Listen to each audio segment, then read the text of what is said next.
is a name I call in times of trouble. There is a song that comforts in the night. There is a voice that calms the storm that rages. He is Jesus, Jesus, who walks on the waters, who speaks to the sea, who stands in the fire beside me.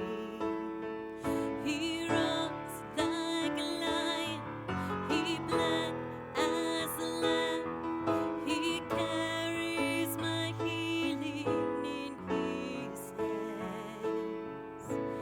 Jesus.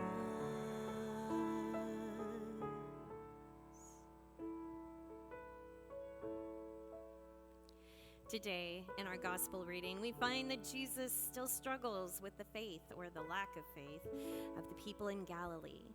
But to one royal official, he is able to heal his son, based just on the man's faith, who believed it would be so, and went home to find that his son was healed.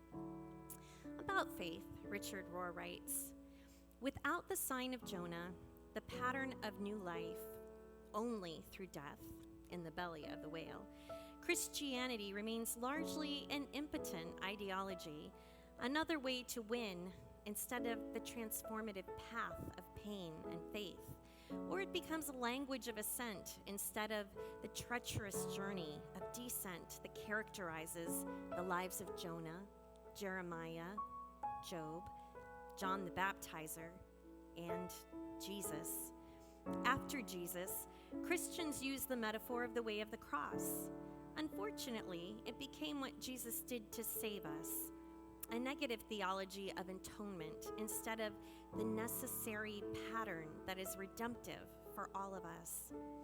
Yes, love is always the final goal, but faith seems to be the way that we get there.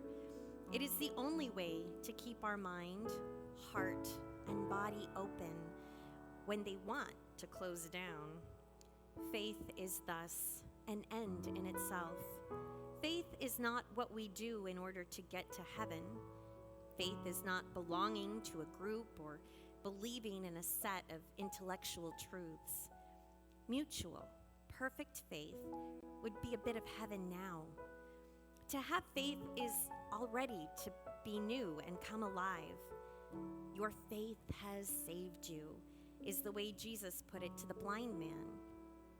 Faith is the opposite of resentment, cynicism, and negativity.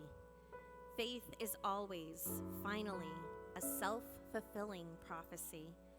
Faith actually begins to create what it desires. Faith always recreates the good world.